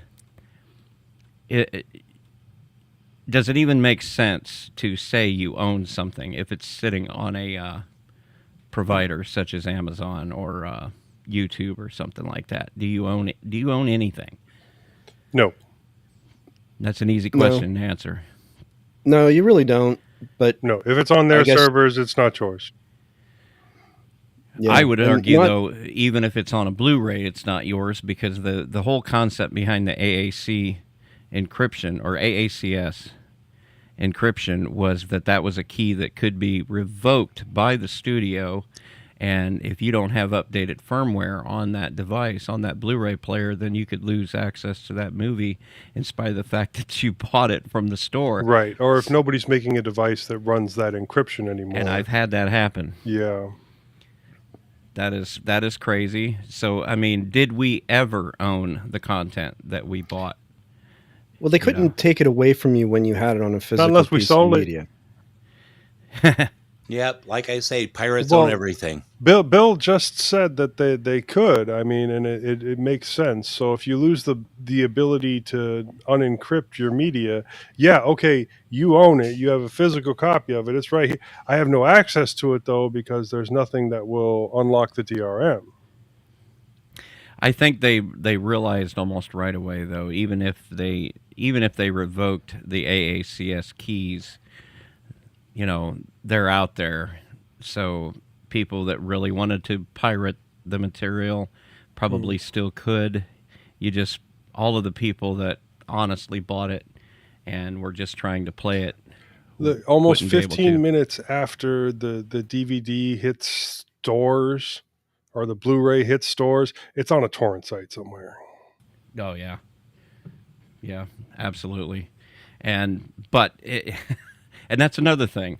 Is it the fact that we've got these hoops to jump through? Is that the mechanism that is pushing the pirating into existence? I think it is. I don't think it's the cost or anything, because you saw the reduction in piracy when Netflix was king. It was basically the only provider for a while of online television, and it had a massive back catalog of old shows and things like that before all these other services brought all of that media back into themselves in order to be able to provide their own service. And so when everybody could easily access it for one price, they were willing to pay for it and access it from there. Once you had this division again where everybody brought in their own things and were making their own things, and nobody wants to pay for 15, 20 different services, unless your name is Bill, of course, 15, 20 different services, you saw piracy making a resurgence. Yeah, I contend that right. there's always going to be You a made certain... things difficult again. Yeah. There's always going to be a contingent. Yeah, of there's people always that going to just be some. refuse. Yeah, no matter what you do, they want to steal it. They're never going to pay for it. Well, in the case of Apple TV Plus, if you make everybody except people with your device as a second class citizen, but yet you put original content on your service, then you are just asking for people to pirate that stuff. Yeah, you're begging for it. No, the whole thing is if you're making it easier to pirate than you are to access all of these separate services, That's then a the good way to put it, majority of people are going to follow the easier path. Yeah. And it's easier to pirate than it is to have 15 separate services that you have to pay $10 each for, or $15 each for in a lot of cases. I think that comes with a certain level of technical acumen as well, though. Unless you're using something that facilitates that piracy for you, you have to go out and you have to find credible sources. Okay. You have to find things that are of high enough quality to be worth getting. Like, I still contend that the streaming services, while being expensive, combined, if you just look at what you get for the $15 or $20 that you're spending a month, it's a huge bargain. I mean, I don't care what anyone says. Netflix for $18 a month, all of the content you get is ridiculous. It really is. Yeah, plus they're making original content, which is where the value is now. If you're looking for other services' original content, then that's where you start getting into the problems. And it's annoying to have to... So if you want more than just what Netflix has to offer. Right. Yeah. And people complain about paying $150 a month for cable. There's we're stepping on each other. There's something going on with our mics. Sued as hard as it did. The cleat marks on Eric's tongue are getting very audible. Can we let him finish sentences, please? I'm evidently getting some delay. Yeah, I think Joe's getting we're a stepping delay on each other. It's okay. I don't care. Go ahead, Joe. I said what I needed to say. I'm sorry about that. WebRTC. Love it. Oh, but there's a reason that Kodi got sued as much as they did in the EU. Now, Kodi wasn't actually, providing these tools. They were providing a place for people to install these tools, and other people to provide these tools prepackaged, or providing devices where you could install prepackaged Kodi that would allow all these different ways of downloading things without getting caught, and have it all in one place, or to stream things from a torrent all in one place without getting caught. And I have been SOL ever since they shut down my Canadian source for those plugins. Except for I have friends. Well, see, the thing with Kodi was that you've got these repos, and that's where Kodi keeps themselves out of real trouble. Is that it's the people setting up like the super repo, for example, that used to come on these Moody TV boxes that you could get, that had all the streaming stuff on there that were basically it was streaming, but it was connected to like BitTorrent type stuff. And instead of downloading it, it was streaming it to you. But it kind of it served it up in a way that made it more akin to a streaming service than like a download site or something like that. And that was cool for a lot of people.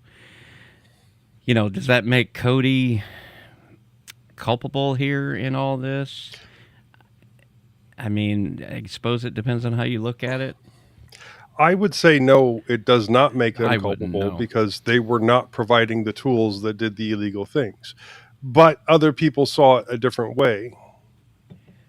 I think even providing the tools does not really make the tool provider culpable. It's the people that use the tools that are the pirates. The people that make the tools are just saying, hey, this is a cool tool, try it out. Especially when, arguably... But they went after the tool makers more than they went after Kodi. They went after the toolbox. The toolbox, basically, because I was getting ready to say, Kodi is just basically a collection of all these other tools that, when put together, can be made into this thing that you can, but that's all shaky enough, But I think you're right that it's this insistence on adhering to all these digital rights. Does DRM even make sense in modern times, or is that just something the studios think is the case? Well, is normal people even involved in piracy on such a level that it would affect their profit margin? I think in aggregate, you've got 8 billion people in the world, right? And let's just say even a small percentage of those people decide that they want to pirate or take part in consuming pirated content. That's enough for the studios to look at that and say, look, here's some millions or hundreds of millions of dollars on the table that, they're certainly not making a product that people are clamoring to go out of their way to spend money on. Some of the, it's not universally terrible, but a lot of the, movies that are being made they're spending hundreds of millions of dollars to make. What was the video game remake they just did that was absolutely terrible? The Fallout. The one where the guy has a mask on, the gas mask on. It's from like a long time ago. I can't remember what the intellectual property is. Anyway, Borderlands. It was Borderlands. Thank you. It was absolutely terrible. Borderlands. It had terrible reviews. It got 0 box office. It was a complete failure. They spent $150 million on it. And whenever you think about the marketing they put into it and all the rest of it, like, people are going to pirate that because they're never going to go pay $20 at a movie theater. And, is it the person's fault for pirating it because they know it's probably a garbage movie? Is it the studio's fault for making garbage in the first place? Like, it's complicated. It's too complicated to just point one finger and say, let's it's not leave the cinemas out of this too, because they are offering a pretty crappy experience nowadays for the money as well. And It should not cost me and the wife $100 to go see a movie. Right. And then you're sitting in a dirty seat with a sticky floor. Well, we don't have that problem here because Knoxville is the headquarters of Regal Cinemas. And so we get pretty nice theaters, but yes, we are paying to the nose. We're paying more for popcorn than for the movie. Bring your own booze. You also have to remember that of those 8 billion people, about 4 billion of them barely have enough money to pay their rent, if anything. Right. Yeah. And also they don't have enough money to be entertained. That's what it is. Well, they still want to be entertained because they still have to live. And oh no, I get that. I'm just saying from the perspective of these major providers, they don't make enough money to be entertained. Well, let's look at some examples of local media hosting solutions that you'll put down here. I did. I listed 3. I listed Jellyfin, Plex, and Kodi. And the differences are kind of, I don't know. They're... No. Kodi is a fork of XBMC, right? Yeah. Like an early fork of XBMC. It was XBMC for like actually 5 minutes. Kodi is XBMC renamed. There are other forks of it. Okay. But still, yeah, we already kind of discussed Kodi. Now, Plex and Jellyfin, right now, I am using Plex, but I am making serious considerations on switching to Jellyfin. And I will get to that, well, right now, I guess. Now, Plex was originally what Jellyfin is now, in that you take your media, you put it into a file structure, and then you install Plex and you point Plex at that file structure. And then you can do that with multiple file structures to separate things out, like kids' movies, kids' TV shows, the normal TV shows, normal movies, and things like that. And then you go to a web interface that you control, but is also linked to Plex.tv. You have an account, and you can stream this stuff, and you can choose how it's streamed, the quality that it's streamed. You can make it automatic. You can share it with others and things like that.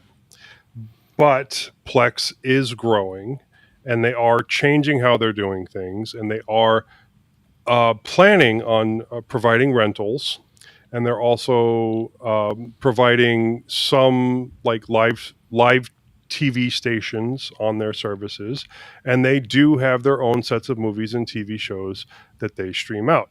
There has been rumors and talk and some articles about them cracking down on people that are getting pirated stuff or stuff that they think is pirated, whether or not you ripped it from your own Blu-ray or whatever. And I don't know if they're going to just crack down on you sharing it or if they're going to crack down on you using it.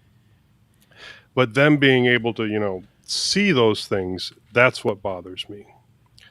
And I don't know how they would be able to pull that off other than just parsing the file name and seeing some of the tags that are put in.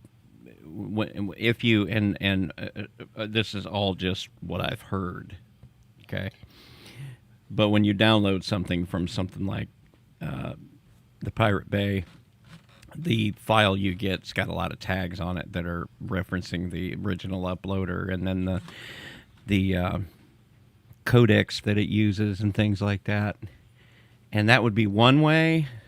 The other way would be with some other kind of tags that are on the file, but other than that, there's nothing. No, I'm going to say that you're wrong, because image recognition is a thing, and they use that in a lot of other places, including law enforcement. And I'm really grateful that that technology is out there, because they use it to catch pedos. So that same thing, that same technology, can be used to compare it to well-known movies.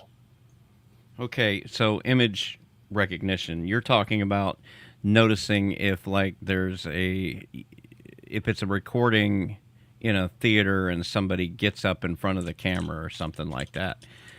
If it's a straight copy from the Blu-ray or a web rip. An image is an image. So you know that certain certain images are going to look a certain way, so you do a comparison from the original to this, and so you can see that this is the opening to such and such a movie, and find it that way. Okay, but how do you like legally make that hold up and say that this is not something somebody legally bought? Okay, if you're sharing it with someone else, which is one of my concerns. Well, don't do that. But they provide that functionality for you to share access to your server, or you provide someone else with the access to your server or anything like that. But like I said, this is directly attached to Plex.tv, so they have access to all that information. And that is starting to be an issue for me, which is why I'm thinking about Jellyfin. Yeah, that all feels very filthy. But my question is, with something like Plex, do you have an option? See, like Jellyfin is kind of a similar sort of thing where you've got this component of a server running, and in my case, it's a Docker container that basically points towards a ZFS pool that has all the movies and TV shows on it, and it does all the scraping and management server side, and then just feeds that out to everybody that's got the URL and then a username and password to it. And is there an option on Plex to where you could just get a free account and then have access to nothing but your local media? Does that exist? Yeah, you can get a free account, but it will still be attached to Plex.tv. Okay. Well, I'm wondering, though, I've never set up a Plex server. I'm wondering if it's easier than Jellyfin is. I wouldn't consider it to be an obtuse thing to set up, but the Docker image is, I mean, it's Docker. Same thing. You got to learn a little bit of Docker. There's a Docker version of Plex. I used to use that, and then there's the bare bones Plex, and I think there's probably even an app image. Now, if you was just going to use Kodi, and let's say, for example, you wanted to put LibreElec, which is about your easiest way to get something with Kodi up and running on like a Raspberry Pi or something, and you plug in a hard drive to that device, that is probably your easiest get up and running method of getting a media server. It's really only for the device that it's hooked to, unless you're using Samba shares or something like that, and that's an entirely separate topic, I suppose.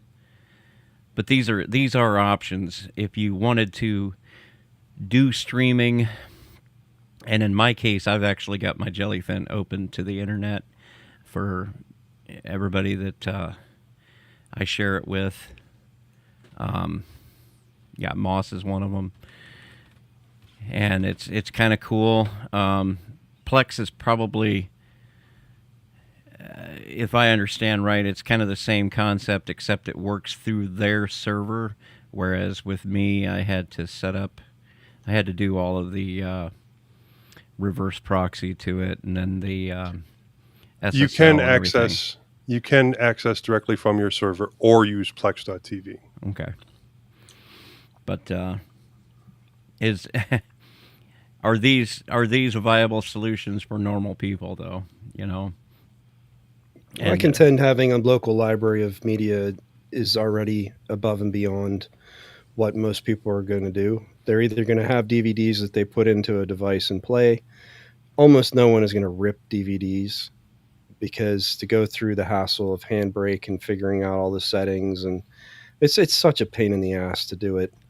I have it to back up my DVDs and stuff like that, or it's not something that a non-technical person is going to go through. And then you have the headache of all of the storage that it takes to maintain a library, and you really have to want to do it. And that's the same thing with music, and in the world of streaming, I just don't think people care anymore. I really don't. And so this is a small audience. It's a small audience that's getting smaller by the day. and let me ask you this. So here's a question that occurs to me. If you could get anything you wanted to see on a service, let's say like something like archive.org found some way to provide access for a fee or some way, maybe not archive.org, but maybe it's a for-profit company, and you could literally have access in perpetuity to everything in the world, but you don't own any of it, would you care? Would you still want to have a control over a file itself? Because here's my problem. I have a Plex library that goes back at least 10 years, if not 15. I've been using Plex since it came out, basically. And back then it was not any better, or it was probably not even close to as good as something like Jellyfin is today, but it gave you the ability to run it locally. And so I have files on there back when 720p was like the high definition, right? And today you watch some of these files that are only 480p or 720p, and they look terrible because they're not high enough quality. Okay, well then that means that if I want to maintain my library, now I have to go get a better copy of this from somewhere. Re-rip it. Maybe I buy the Blu-ray off of eBay or something. It becomes a very difficult proposition to manage yourself from all of the angles that have to be taken into account. So now you're saying, okay, if I can just pay, I don't know, $50 a month for a library that has everything I could possibly want to watch. Yes, I don't own any of it, but it's out there in perpetuity. Would I ever care about having local media ever again? And my answer is no. I would never deal with it again. One, can you guarantee perpetuity? Yeah. You really can't. Two, some concerns were brought up to me from family members. It wasn't in regards to like television shows or movies or anything like that. It was in regard to books. They said that physical books were what they wanted because it was possible that if you were only getting a online copy of a book, then it could then be edited by someone else, and then you would never have that original copy of that book again. So that I guess that is not to mention something all to the think politics in the publishers and things like that. Because one extreme example would be Tom Sawyer and Huck Finn. Those two books in particular have been updated several times over the years to make them more politically correct so that they could be brought into schools. Because the original versions, while Samuel Clemens was, very anti-racism and very much for helping out everyone and treating everyone equally, the things that he wrote were from a perspective of the time, and so would be considered very racist now. But there's a lot of use of the N-word in Mark Twain. Right. It is extremely difficult to find original copies of the book online because everyone has made these edited copies that are PC. I think you'd be surprised how easy it is to find, especially Sam Clemens's work, because the original things have been scanned. They're all over the place. They are way out of copyright. And so it's easy to find those, but newer things I can understand. But you were talking DRM in terms of books, and that's a very big thing because right now we have ways to get around the DRM and save our movies and our TV shows. But currently, to the best of my knowledge, there is not a system for saving your books that you bought from Amazon, keep them from taking them away from you. Now, we can talk about that. Yeah. There is a way. I mean, I do it. You told me there is a way, but you also told me that all that software is out of date and not being maintained at that level. Calibre has a way for you to take, but you need to have a particular dead version of Calibre. No, an extension to Calibre. There's an extension to Calibre that you have to install, and then you need to have a Kindle device, and there's a specific code within that Kindle device, and you have to put it into the extension in Calibre, and then when you grab your books, they're encrypted with the DRM that's specific to that device, and then you move it over to there, and And then you convert it to it's a long, tedious process that's hard to get to work. And I understand where you're coming from on this, Moss, because sometimes I want to read the books that I purchased, that I own from Amazon. But there's that word again. We don't own it. Yeah, and I want to read them on a non-Kindle device. I don't want to steal the stuff I'm getting from Amazon from Kindle Unlimited, because I know I don't own that. I'm just borrowing it. But my other books are mine, and I have no way of keeping them. That's exactly it. Books that I purchased on Amazon, the digital version of, I should be able to read anywhere I want to, in my opinion.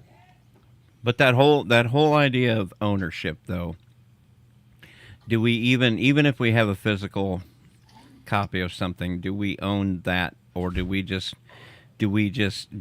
pay for a way to consume that content? That depends on if you're asking John Deere or not. Right to repair, yeah. Or if you're asking Hatchet Publications.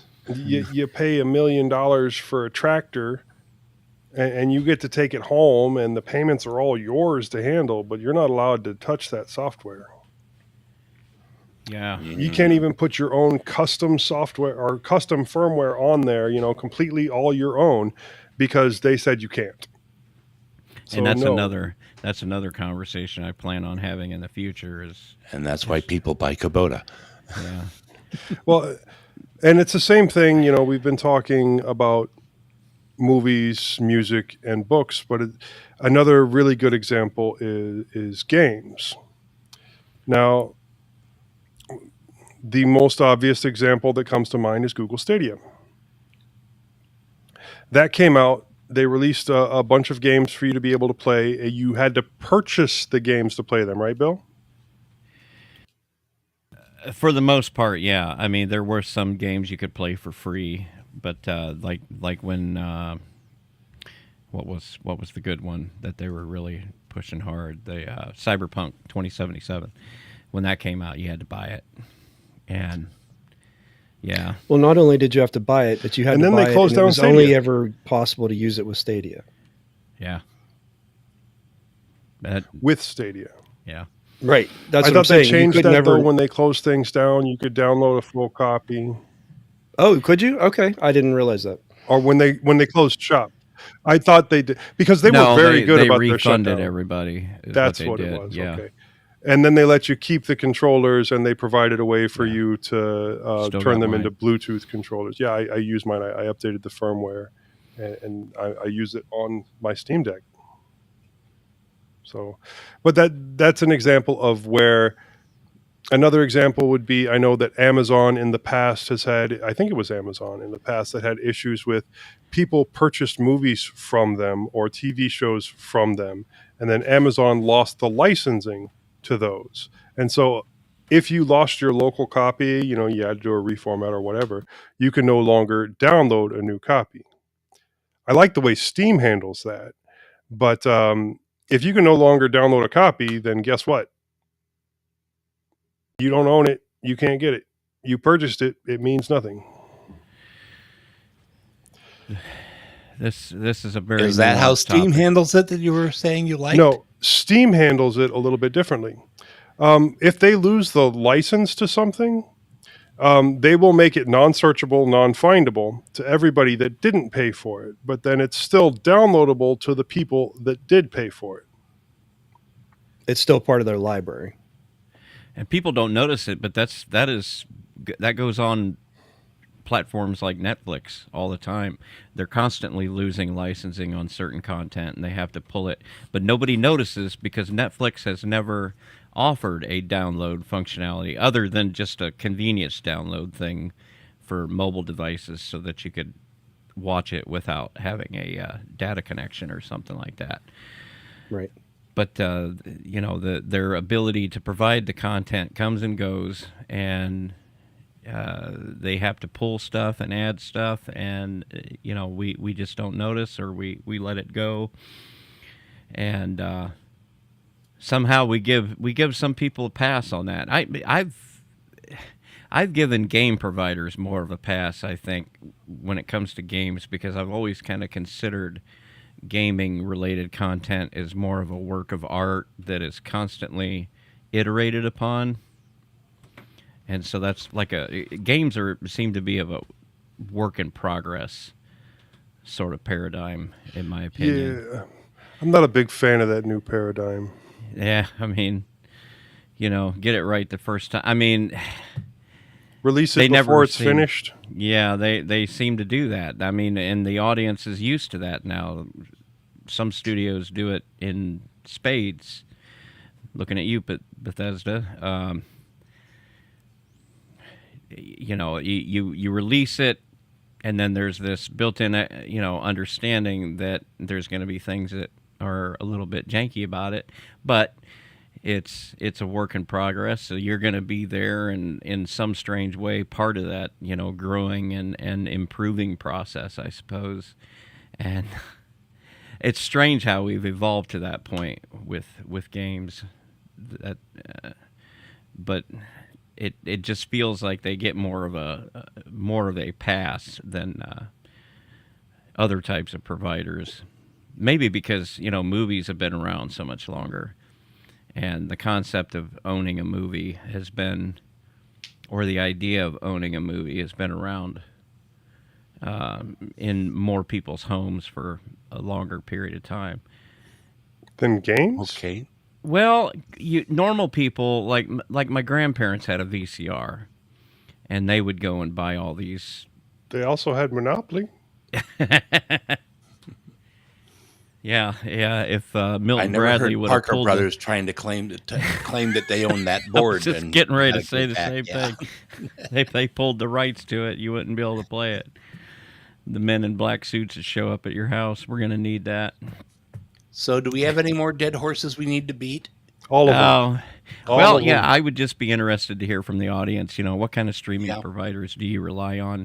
Do you have I want to know, if you have like huge libraries of content on these providers, let us know what they are and what are your thoughts on that? Do you have any fears, or is it just Do you have any concerns Yeah. in regards to DRM and streaming services disappearing and taking the things you paid for with them, et cetera, et cetera, et cetera? right on? We are moving more to a life as a service almost Big time. paradigm Yeah. when it comes to everything. So yeah, you're paying month to month and you're not actually owning any specific thing. But do you have concerns with that? Let us know. Sure. Well, for now, that's going to be it for our innards. And let's move on to vibrations from the ether. And while we don't have any vibrations, let's do a 0 first. 3, 2, 1, 0. Zero. 0. Sound good.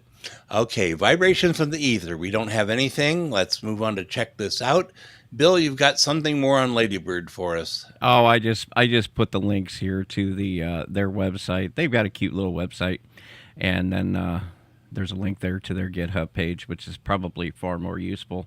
They've got a Discord server, so if you're on the Discord, you can go check them out there. It's a lot of. They seem to be using that for their development conversation and stuff like that, but it's for anybody that has the bravery to download it and compile it and install it. It's a cool thing to get involved in. So go And a few go check bucks it to out. throw at 'em. Yeah, throw some money at them. These people. There are a few people that are actually. I think he said there's 7 people getting full-time incomes from this project. Oh, boy. So that's, in my opinion, that's huge. So yeah, go give it a look. Okay. Housekeeping and announcements. Thank you for listening to this episode of mintCast. If you see something you'd like to hear about, tell us. Send us email at mintcast@mintcast.org. Join us live on YouTube. Post to the mintcast subreddit. Chat with us on Telegram and Discord, or post directly at https://mintcast.org. Our next episode will be 2 p.m. U.S. Central Time on Sunday, September 29th, 2024. And we have a link in the show notes to get that converted to your time zone.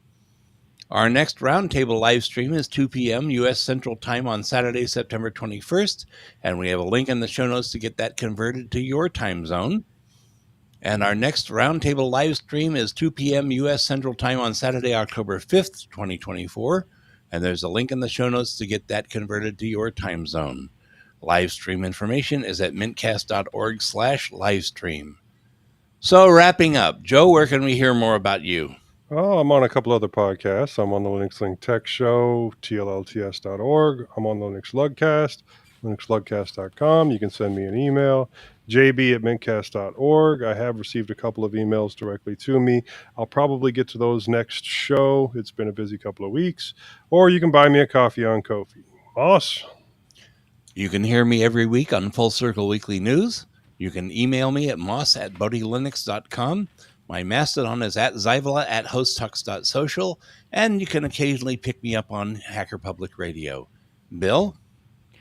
Well, you can email me. I'm bill@mintcast.org. I'm bill_H on Discord. I'm at WCHauser3 at fostodon.org on that there Mastodon. Also, check out my other two podcasts, Linux OTC and Three Fat Truckers. Links to both of those in the show notes. Majid couldn't be with us today, but you can reach him at drmajid@mintcast.org. His Mastodon is at atypical_dr at mastodon.social. You can find him at Atypical Doctor on Instagram and Threads, and at the Atypical Doctor podcast on Spotify and also Linux OTC. Eric? If anyone wants to get in touch with me, you can be reached at my email at eric@mintcast.org. Before we leave, we want to make sure to acknowledge some of the people who make mintCast possible. Mostly Bill, for our audio editing and hosting the server which runs our website maintenance, the Nextcloud server on which we host our show notes and raw audio. We'd like to thank archive.org for hosting our audio files, Hobstar for our logo, InitRD for the animated Discord logo, Londoner for our time syncs, and tons of other contributions. We couldn't do this show without Londoner. No. And the Linux Mint development team for the fine distro we love to talk about. Thanks Clam. And Co. And Co. And Rap. Yeah. Hey, sorry if it felt like I was taking over on those innards. No problem. Someone had to. It was kind of The nebulous. problem with WebRTC is that no two people are getting the same stream, and so let me stop their streaming. Thanks and for everybody. We come in under 2 hours. That was the goal, wasn't it? Oh, yeah.